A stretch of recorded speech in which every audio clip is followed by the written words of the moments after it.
friends. I didn't even see you there. This is MK with OTTV, and on this week's episode, we're going to be diving into the ecological models and how we can use them in occupational therapy. Let's go! There are 3 ecological models. They are the Ecology of Human Performance model, the Person-Environment Occupational Performance model, and the Person-Environment Occupation model. As Professor McGuire stated in her lecture, these 3 models have a foundation in the social science theory, the disability movement, and earlier occupational models. We're now going to take a look at an interview between a therapist and their patient, and then after this interview we will use one of these ecological models to dissect the interview.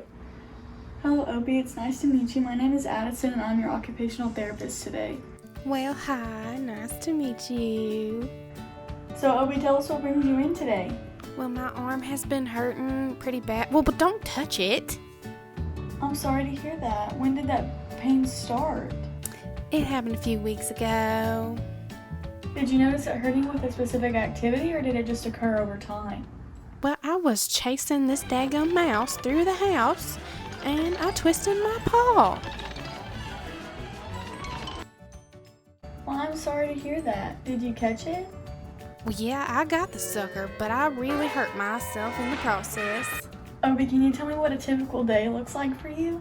Well, see, honey, I usually wake up around 7 a.m. sharp. I wake my parents up and they feed me breakfast.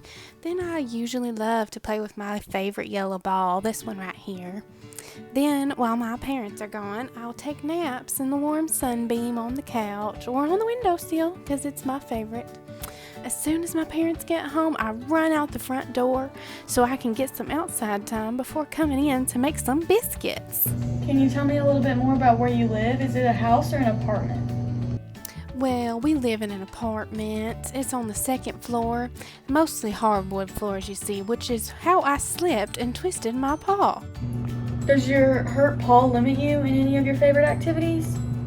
Yes, it sure does. It hurts when I make biscuits, and I can't jump up on the perch by the window to sleep and watch the pretty birds.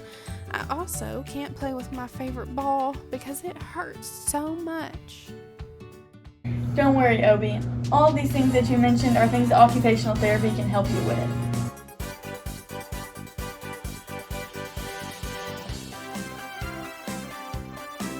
This interview with Obi can help us explore one of the more common ecological models, the PEO model. This model allows us to dissect any interview with any patient into 3 main components. They are person, environment, and occupation. The PEO is often represented as a Venn diagram. The Venn diagram can help us identify the relationship between the 3 main components. The overlap here is known as occupational performance. It's important to look at all 3 of these as a whole because the environment has an important role to play in a person's occupational performance. It can either support or inhibit the occupational performance. In the interview we just saw with Addison and Obi, Obi's main concern was that her nap spots were too high for her to jump to with her hurt paw. This is an issue for her because she is more reliant on her parents now, but they go to work during the day, so she's not able to participate in some of her favorite midday occupations. If we can manipulate Obi's environment by somehow adding a ramp up to her window nap spot or a ramp up to the couch or bed, she'll be able to participate in those occupations and we gain some independence for her.